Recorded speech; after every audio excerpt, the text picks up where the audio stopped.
Good evening everyone. कल हमने एक वीडियो में देखा कि मेटल्स और नॉन मेटल्स क्या होते हैं और उनके बीच में डिफरेंस क्या होता है, यानी मेटल्स किसको कहते हैं, नॉन मेटल्स किसको कहते हैं, टोटल पीरियोडिक टेबल्स में कितने मेटल्स हैं, कितने नॉन मेटल्स हैं। आपको कल ही बताया टोटल 118 एलिमेंट अब तक डिस्कवर्ड हैं, जिसमें से ओनली 22 जो हैं वो नॉन मेटल्स हैं और बाकी के मेटल्स हैं। तो अब देखते हैं आगे कि इसकी कैटेगराइजेशन कैसे की गई है। तो जितने भी मेटल्स हैं, बहुत सारी प्रॉब्लम थी इसको अरेंज करने में, इसको ग्रुप और पीरियड में अरेंज करने में। उसमें बहुत सारी पीरियोडिक टेबल पहले भी आए। जो मॉडर्न पीरियोडिक टेबल है उसमें इन मेटल्स को कैटेगराइज कैसे किया गया है, इनके एटॉमिक नंबर के अकॉर्डिंग और इनके प्रॉपर्टीज़ के अकॉर्डिंग, कि कैसा ये प्रॉपर्टीज़ या इनके अकरेंस कैसा ये इन नेचर में मिलते हैं, किस टाइप से इन नेचर में प्रेजेंट हैं, इन सब किस तरह की दिखते हैं, इनकी वैलेंसी कितनी है, इस बेसिस पे इनको कैटेगराइज किया गया है। तो कैसे कैटेगराइज किया गया है इन सारे एलिमेंट्स को?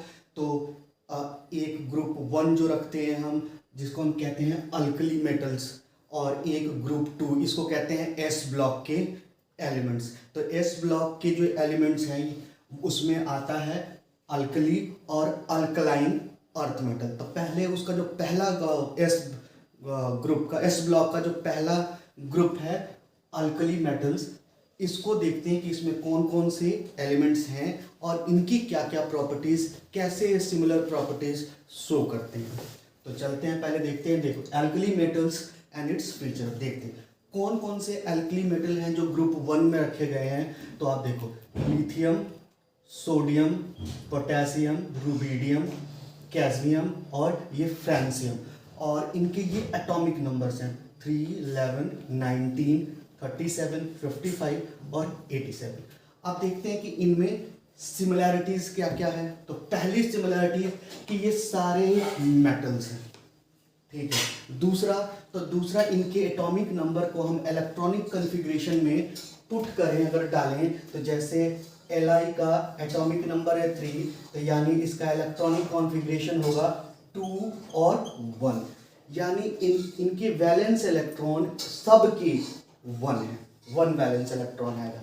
एक सिमिलर प्रॉपर्टी जैसे सोडियम का, आप देखो सोडियम का एटॉमिक नंबर कितना है 11, यानी 2, 8 और 1, यानी इनके आउटर मोस्ट सेल में, सबके आउटर मोस्ट सेल में एक एक इलेक्ट्रॉन है। पहली सिमिलरिटी ये है। दूसरा देखते हैं कि ये जितने भी मेटल्स इसमें आते हैं, ये सभी के सभी मेटल्स अगर वाटर के साथ रिएक्ट करते हैं तो ये सभी के सभी ऑक्साइड बनाएंगे और हाइड्रोजन गैस जो है वो निकलती है तेजी के साथ। जितने भी, अब लिथियम को ले लो, सोडियम को ले लो, पोटेशियम को, किसी को, रुबिडियम, किसी को भी ले लो और वाटर के साथ इसको रिएक्ट करा के देखो, हाइड्रोक्साइड बनेगा और हाइड्रोजन गैस। सब में सिमिलर यही प्रोसेस चलता रहता है।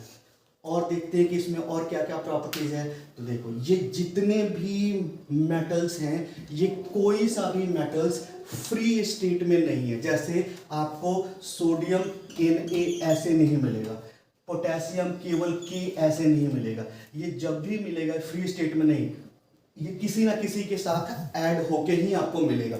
ये किसी ना किसी के साथ, जैसे NaCl, KOH, किसी ना किसी के साथ ही मिलेगा। तुमको सेपरेट सोडियम नहीं मिलता, क्योंकि इतने ज़्यादा ये रिएक्टिव्स होते हैं कि ये नॉर्मल टेम्परेचर पे और एयर में जाते ही ये सारे रिएक्शन करना शुरू कर देते हैं ऑक्सीजन के साथ।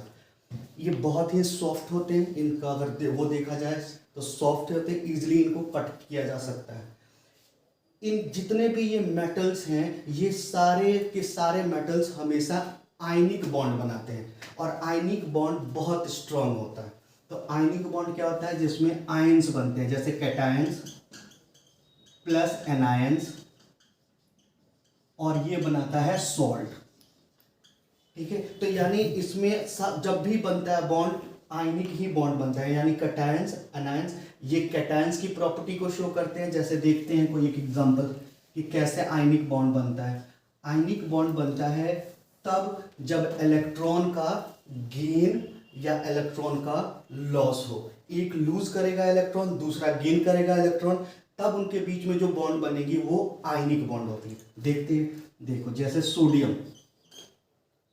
सोडियम का एटॉमिक नंबर 11 यानी कॉन्फ़िगरेशन 281, यानी इसके आउटर मोस्ट सेल में 1 इलेक्ट्रॉन है और इसकी वैलेंसी भी 1 है।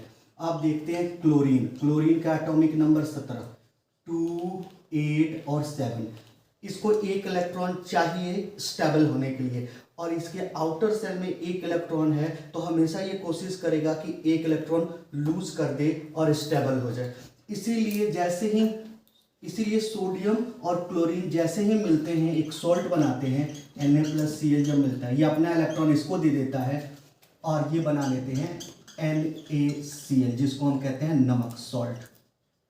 तो ये जितने भी इसमें ये मेटल्स हैं, ये सारी कॉमन ऐसी ही प्रॉपर्टीज शो करते हैं। इन सब के आउटर सेल में एक एक इलेक्ट्रॉन है, तो जिसके पास भी आउटर सेल में एक इलेक्ट्रॉन होगा उसको बहुत कम एनर्जी चाहिए होगा उस इलेक्ट्रॉन को लूज करने के लिए।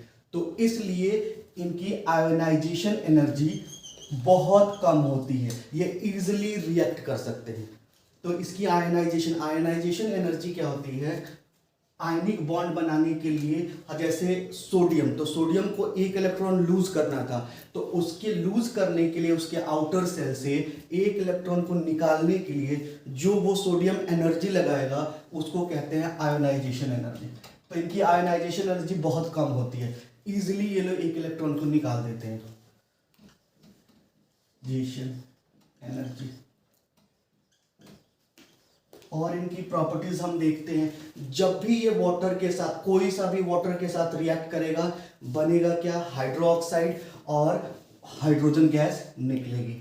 अगर हम इनको वाटर के साथ होगा, एयर में अगर हम रखते हैं इनको, तो ये कुछ तो ऐसे हैं, जैसे सोडियम है, ये ऐसा है सोडियम कि इसको अगर एयर में भी ऐसे नॉर्मली रखते हैं तब भी ये एयर में ऑक्सीजन है उसके साथ रिएक्ट होकर तुरंत जलना शुरू कर देता है। इसीलिए इसको किरोसिन ऑयल में डुबो के रखते हैं, एयर में आते ही जलना शुरू कर देगा। किसी भी एसिड के साथ इनमें से किसी का भी अगर हम रिएक्शन कराते हैं तो हाइड्रोक्साइड बनेगा और बहुत तेजी के साथ हाइड्रोजन गैस आवाज करते हुए बाहर निकलती है, मतलब वाइल्ड एक ब्लास्ट सा होता है पानी में डालते ही, और हाइड्रोजन बहुत तेजी से बाहर निकलता है। They are strong reducing agent, ये जितने भी हैं रिड्यूसिंग एजेंट। अब रिड्यूसिंग एजेंट किसको कहते हैं? वो मेटल्स या वो एलिमेंट जो किसी के हाइड्रोजन को, किसी कंपाउंड में अगर हाइड्रोजन है उस हाइड्रोजन को बाहर कर दे, उसको कहते हैं रिड्यूसिंग एजेंट। जैसे देखो, मान लो कि ये सोडियम है, 2Na प्लस 2H2O, ये बनाता है 2NaOH2, अब प्लस हाइड्रोजन गैस बाहर निकल, यानी जो मेटल इस वाटर से हाइड्रोजन गैस को बाहर निकाल दे उसको कहते हैं रिड्यूसिंग एजेंट।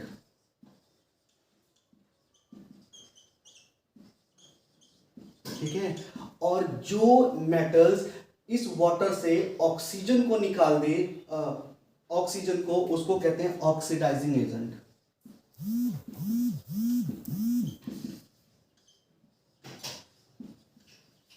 ठीक है, रिड्यूसिंग एजेंट, ऑक्सीडाइजिंग एजेंट।